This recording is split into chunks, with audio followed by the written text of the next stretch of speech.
por Wilson Alves Becerra. Una semana antes del inicio del Mundial de Fútbol en Brasil, el 5 de junio, el prestigioso crítico Richard Williams publicó un artículo en el periódico inglés The Guardian, en el que hablaba acerca de los principales autores de libros sobre fútbol en Brasil.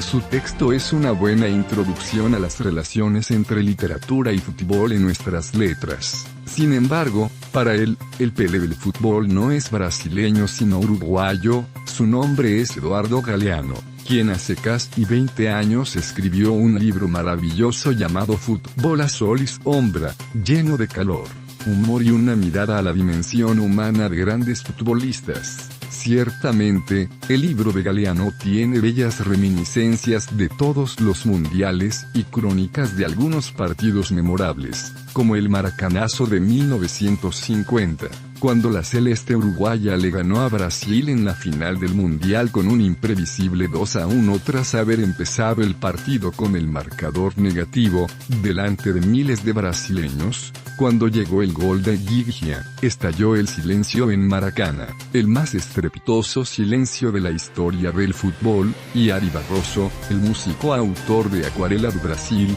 que estaba transmitiendo el partido a todo el país, decidió abandonar para siempre el oficio de relator de fútbol. Después del pitazo final, los comentaristas definieron la derrota como la peor tragedia de la historia de Brasil. El consistente artículo de Williams sigue con una serie de buenas obras contemporáneas sobre el tema, pero no menciona en ningún momento al brasileño Nelson Rodríguez, de 1912 a 1980, quien sin duda fue el más importante cronista de fútbol brasileño. El silencio de Williams en relación a Rodríguez o Nelson, como aún lo llaman íntimamente los brasileños, se debe al pequeño alcance internacional de la lengua portuguesa y a las pocas traducciones del autor, lo que lo convierte en un gran desconocido a nivel mundial. Nelson Rodríguez es el más importante autor de teatro brasileño de cualquier época, pues afrontó al público habituado al teatro costumbrista con obras contundentes. Primero revolucionó con la moderna Vestido de novia, 1943, en la que alterna los planes del presente, memoria y alucinación para hablar de una chica que el público no sabe si está moribunda, traumada o muerta. Llevó a escena tragedias como en su relectura de Electra, Señora de los Ahogados, 1947. Y en una discusión brutal acerca del prejuicio étnico de los negros hacia sí mismos, El Ángel Negro, 1947, produjo una serie de tragedias cariocas en las que el periodismo, el fútbol y el modo de vivir de una sociedad conservadora producen monstruos, como se ve en La fallecida, 1953, Viuda, pero honesta, 1957, Perdóname porque me has traicionado, 1957, entre otras. También escribió novelas eróticas bajo seudónimos femeninos y cuentos de amor y muerte de enorme éxito popular, que recién empiezan a traducirse al castellano, La vida tal cual es, en 2 tomos publicados por la editorial argentina Adriana Hidalgo. Las crónicas de fútbol de Nelson se hallan fuera de concurso en su obra, por lo que tienen de singular y universal.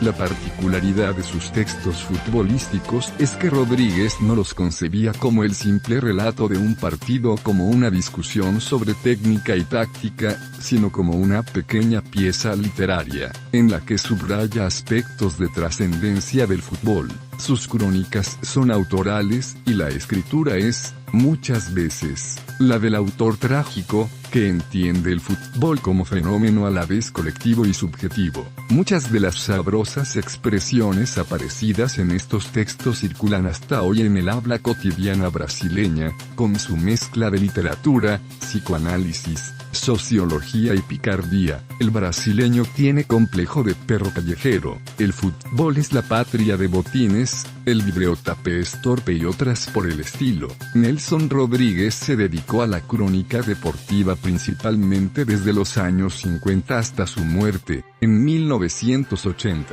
publicaba en periódicos de gran circulación como Los Cariocas o Globo y Última Hora, y también en publicaciones deportivas como Manchete Esportiva y Jornal 2 Sports. Son textos de no más de una página en los que comenta los partidos del fin de semana, discute la condición de la selección brasileña, elige el personaje de la semana o se dedica a alguna divagación lírica. Si la obra teatral de Nelson Rodríguez nunca ha dejado de escenificarse en teatros y adaptarse al cine desde los años 60, su obra lírico-deportiva conoció el olvido masivo en su tierra natal a partir de la muerte del autor y solo empezó a rescatarse gracias al periodista Rui Castro, quien en 1992 publicó El Ángel Pornográfico, la vida de Nelson Rodríguez, el más importante estudio biográfico acerca del escritor.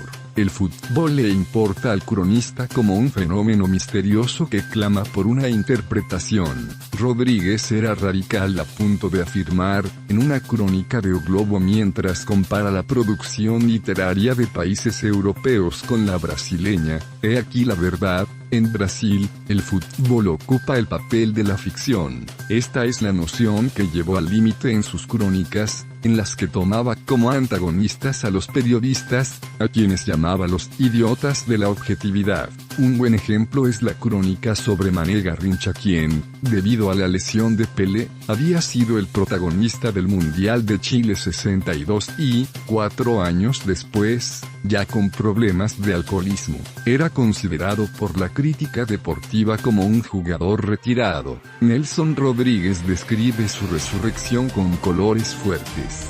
En la primera pelota que recibió Garrincha, la gente empezó a reírse. Ahí tenemos el milagro. Se reía adivinando que Garrincha iba a hacer su gran aria, como en la ópera. Como se sabe, solo el jugador mediocre hace fútbol de primera. El crack, el virtuoso, el estilista, prende la pelota. Sí, él la cuida como a una orquídea de lujo. Fue una de las jugadas más histriónicas de la vida de Mané. Primero, saltó por encima de la pelota, dio a entender que seguiría, pero no siguió. Saltó para allá, para acá, con una delirante agilidad del 58. Allí estaba la pelota, inmóvil, impasible, sumisa al genio, y a Garrincha lo único que le faltó fue apoyarse en las manos y hacerla vertical. Sin embargo, lo importante es que la multitud, neurótica como toda multitud, se reía, finalmente se reía, y el sonido de 150.000 carcajadas se salía del Maracaná e invadía toda la ciudad.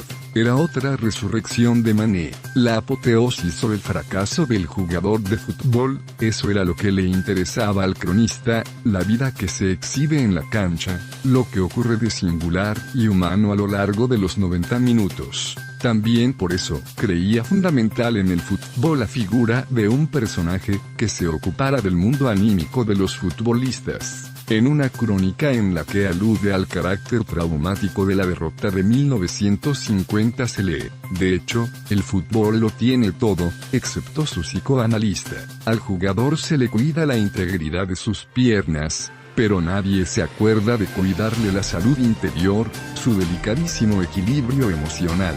Sin embargo, consideremos, ya ha llegado el tiempo de atribuirle al crack un alma, que quizás sea precaria, quizás perecedera, pero que es incontestable. Los hinchas, los medios y la radio se importan con niños y miserables accidentes. Por ejemplo, una simple distensión muscular produce titulares, pero ningún periódico o locutor jamás se ocuparía de un dolor de cuernos que acometiera a un jugador y lo incapacitara hasta para hacer un saque de banda. El que gana o pierde los partidos es el alma, y aquí pregunto, ¿qué entiende del alma un técnico de fútbol? No es psicólogo, no es psicoanalista, no es siquiera un cura. Por ejemplo, en el partido Brasil-Uruguay entiendo que un Freud sería mucho más eficiente a la salida del túnel que un Flavio Costa, un Cecé Moreira, un Martín Francisco. Rodríguez empieza su producción sobre fútbol en una época contemporánea a la llegada de la televisión a Brasil. Su texto funciona como un mediador importante entre el partido de fútbol y el lector. En muchos casos, hay que decirlo, ni siquiera el miope cronista había visto el partido, como en el Mundial del 50, en el que las noticias llegaban por vía radiofónica. Así, era su mirada o su imaginación la que producía en el lector la experiencia de la asistencia al espectáculo. Se puede decir que no hay hecho memorable de la época de oro del fútbol brasileño que haya escapado a la mirada sagaz del cronista o, quizás más precisamente, no hay hecho futbolístico que no se haya convertido en memorable a partir de su escritura. Además de su papel de mediador y creador, Nelson Rodríguez dio todavía otra contribución más. Se dio cuenta de que había algo en el deporte que tenía que ver con el sentimiento de nacionalidad de cada brasileño. Hablar de fútbol era hablar de Brasil, como nación y de su autoimagen. Cuando la selección de 1958 embarcó en Suecia, periodistas e hinchas eran unánimes en la creencia de un fracaso inminente. Nelson Rodríguez, que años después habría de decir que toda unanimidad es torpe, escribió una crónica en la que no solo hablaba de su optimismo ante la selección, sino también arriesgaba un diagnóstico sobre el estado de ánimo nacional. El brasileño tiene complejo de perro callejero y le falta fe en sí mismo. Para él, el trauma del año 50 estaba todavía activo y presente. Esta es la verdad, amigos. Desde el 50 nuestro fútbol tiene pudor de creer en sí mismo. La derrota frente a los uruguayos en la última batalla aún hace sufrir en la cara y en el alma a los brasileños. Fue una humillación nacional, que nada, absolutamente nada, puede curar, y hoy, si renegamos de la selección del 58, no lo dudemos, es porque la frustración del 50 aún está viva. Tal vez nos gustaría creer en la selección, pero lo que nos detiene es lo siguiente, el pánico de una nueva e irremediable desilusión. En la secuencia de su análisis, concluye que el problema del equipo brasileño no es técnico sino psíquico, y plantea el problema en términos freudianos, con el complejo del perro callejero, la inferioridad en la que el brasileño se coloca, voluntariamente, frente al resto del mundo. Esto en todos los sectores y, sobre todo, en el fútbol.